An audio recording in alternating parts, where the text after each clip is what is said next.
आज हमारा next topic है scope and life time of variables. देखिए, जब आप वेरिएबल्स क्रिएट करते हैं ना तो वो डिफरेंट ब्लॉक्स के अंदर क्रिएट होते हैं। वो क्लास के ब्लॉक में क्रिएट हो सकते हैं, या किसी फंक्शन के ब्लॉक में क्रिएट हो सकते हैं, या किसी फंक्शन के अंदर कोई और ब्लॉक्स भी हो सकते हैं, लाइक इफ का ब्लॉक हो सकता है, किसी लूप का ब्लॉक हो सकता है, मुख्तलिफ तरह के ब्लॉक्स हो सकते हैं। तो थंब ऑफ रूल तो ये है कि आप जिस ब्लॉक के अंदर वेरिएबल डिक्लेयर किया जाता है वो सिर्फ उसी के अंदर इस्तेमाल हो सकता है। ठीक है, अगर वो क्लास लेवल पे क्रिएट हुआ है तो वो पूरी क्लास के अंदर हर फंक्शन के अंदर यूज हो सकता है। अगर वो किसी मेथड के अंदर डिक्लेयर हुआ है तो वो सिर्फ उसी मेथड के अंदर यूज हो सकता है।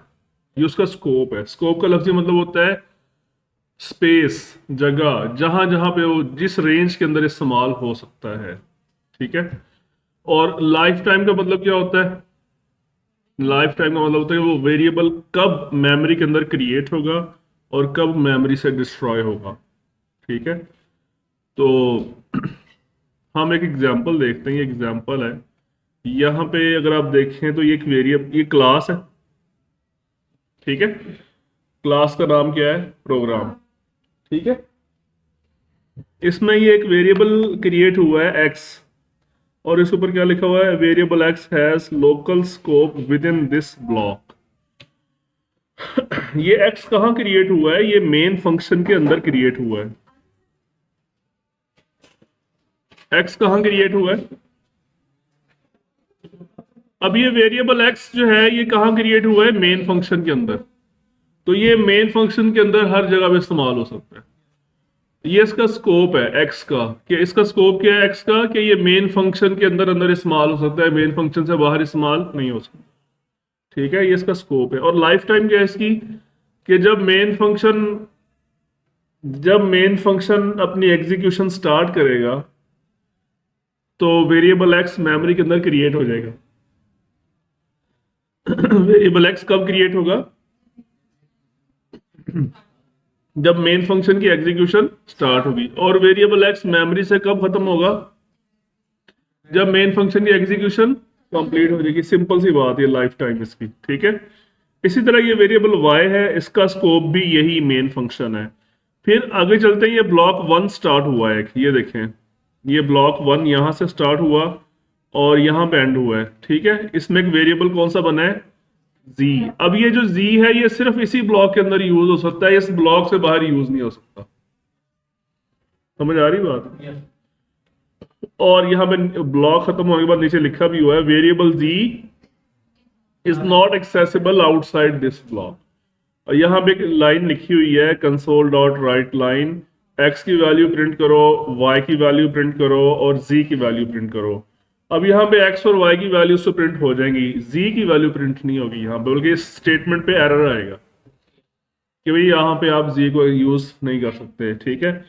ये ऊपर लिखा भी हुआ है अनकमेंट, ये कमेंट्स लगाए हुए हैं शुरू में। ऊपर लिखा हुआ है uncommenting the line below would result in a compilation error. अगर आप इस नीचे वाली लाइन को अनकमेंट करेंगे तो क्या होगा? एरर आएगा, कंपाइलेशन एरर आएगा। ठीक है, समझ आ गई? उसके बाद ये ब्लॉक टू स्टार्ट हो गया। ब्लॉक टू में एक और वेरिएबल बना है वाई। अच्छा, ये चीज बहुत इंटरेस्टिंग है। एक ही नाम के दो वेरिएबल्स हो सकते हैं डिफरेंट ब्लॉक्स के अंदर। अब आपने वाई वेरिएबल ऑलरेडी डिक्लेयर किया हुआ है यहाँ पर, ये देखें, ये हुआ है ना डिक्लेयर, ये देखें कौन से ब्लॉक में? मेन ब्लॉक में। और अब उस मेन ब्लॉक के अंदर एक और ब्लॉक बनाया, ब्लॉक टू। ये ब्लॉक टू मेन के अंदर है। और ब्लॉक टू में जाके फिर आपने उसी नाम का एक वेरिएबल बना दिया। कंपाइलर इस पे कोई ऑब्जेक्शन नहीं करेगा। ठीक है। ऑब्जेक्शन कब करता है? जब एक ही ब्लॉक में एक नाम के दो वेरिएबल्स हो। लेकिन अभी एक ब्लॉक में तो नहीं है ना वो। बेशक जो ब्लॉक टू वो है मेन के अंदर है, लेकिन ये सेपरेट है। तो अब ये दो नाम, दो वेरिएबल्स एक नाम के, इनको कंपाइलर कैसे रिकॉग्नाइज करेगा? वैल्यूज तो एक अलग ही सब्जेक्ट है ना। पहले तो हम वेरिएबल्स की बात करें, वेरिएबल्स दोनों ही सेपरेट हैं। और जब वेरिएबल सेपरेट है ऑब्वियसली उनकी वैल्यूज भी अलग अलग है ना उनकी। ठीक है। तो y एक है मेन वाला और दूसरा y है ब्लॉक टू वाला। जब हम ब्लॉक 2 के अंदर y लिखेंगे लाइक दिस, यहाँ पे y लिखा हुआ है, तो ये प्रेफर करेगा ब्लॉक 2 वाले y को, मेन वाले को कॉल नहीं करेगा।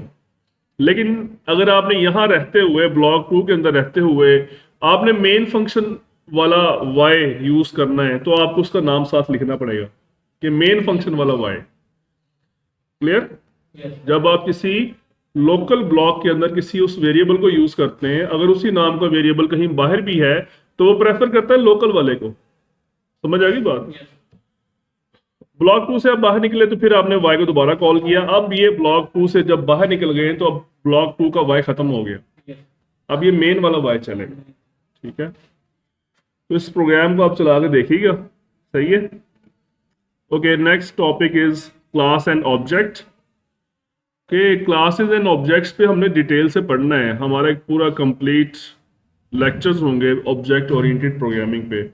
लेकिन अभी इस वक्त हमें थोड़ी सी इसकी ज़रूरत है समझने की, क्लास और ऑब्जेक्ट में क्या चीज़ें हैं ये। देखें, आपने जो डेटा टाइप्स पढ़ी थी, ये जो आपने इतनी सारी डेटा टाइप्स पढ़ी थी,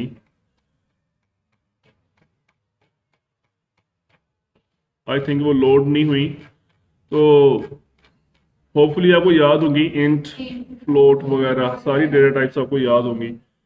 तो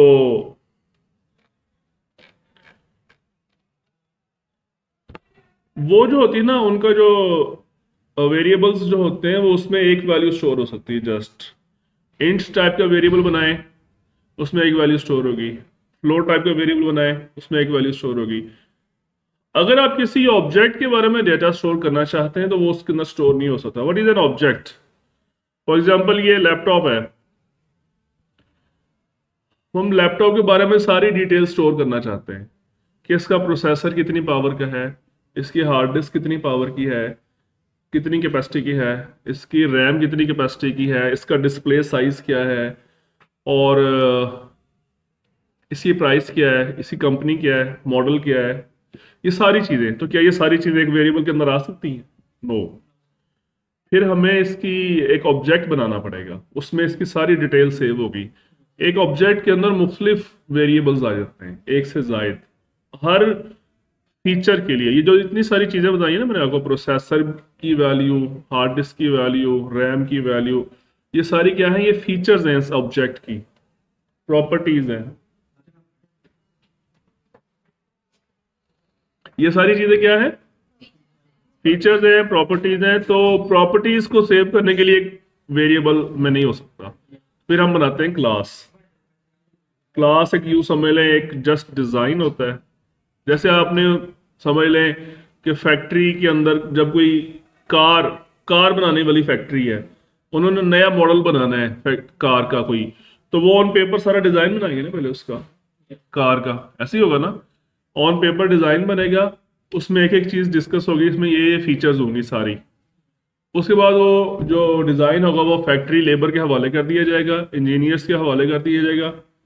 वैसे तो जो डिज़ाइन बनाने वाला होता है वो भी इंजीनियर ही होता है, लेकिन उसके बाद समझ लें मैकेनिकल इंजीनियर्स के हवाले कर दिया जाएगा डिज़ाइन। तो वो उस डिज़ाइन के मुताबिक बहुत सारी गाड़ियां तैयार कर देंगे। तो वो जो ऑन पेपर वो जो डिज़ाइन बना हुआ है वो उसे हम कहते हैं क्लास। समझ आ गई बात? और फिर उस डिज़ाइन के मुताबिक जो गाड़ियां बनती हैं वो क्या है? ऑब्जेक्ट्स। ये मेन डिफरेंस है। तो इसी तरह से हम भी अपने सिस्टम के अंदर, हम भी अपने सॉफ्टवेयर के अंदर डिफरेंट क्लासेस क्रिएट करते हैं। जहां पे हमें ऑब्जेक्ट्स स्टोर करने की जरूरत पेश आती है वहां पे हम क्लास बनाते हैं। ठीक है, समझ आ गई? तो ये एक एग्जांपल देखें, ये हमने इससे पहले अभी आपने जितने भी प्रोजेक्ट्स बनाए हैं उसमें भी आपने क्लास का इस्तेमाल किया था, लेकिन वो बाय डिफॉल्ट एक ही क्लास बनती है प्रोग्राम के नाम से।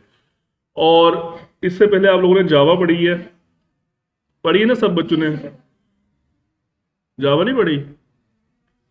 इन्होंने तो पढ़ी है सबने। एडीपी वालों को हमने पढ़ाई है यहाँ पे जावा। आपने यहाँ से नहीं किया? सी लैंग्वेज पढ़ी थी जावा में। खैर सी में आपने ऊप तो पढ़ी होगी मेरा ख्याल में, तो क्लास तो वहां पर भी बनती है। तो जब आप जावा में कोई प्रोग्राम लिखते हैं तो वहां पे सबसे पहले लिखते हैं क्लास, आगे उसका नाम, उसके बाद अंदर आप लिखते हैं पब्लिक स्टैटिक वॉइड मेन, ऐसे लिखते थे ना। तो क्लास वहां पर भी बनती है, यहाँ पर भी वही चीज़ है। लेकिन यहाँ पे क्लासेस का यूँ समझ लो दो कैटेगरीज हैं। एक वो क्लास होती है जिसमें मेन फंक्शन नहीं होता, एक वो कैटेगरी होती है जिसमें मेन फंक्शन होता है। ठीक है, तो जिस ऐसी क्लास जिसमें मेन फंक्शन होता है वो सेल्फ एग्जीक्यूटेबल क्लास होती है, उसको रन होने के लिए किसी और की जरूरत नहीं होती। ऐसी क्लास जिसमें मेन फंक्शन नहीं होता उसको, वो सेल्फ एग्जीक्यूटेबल नहीं होती, उसको कोई और कॉल करता है, उसका कोई ऑब्जेक्ट कोई और बनाता है।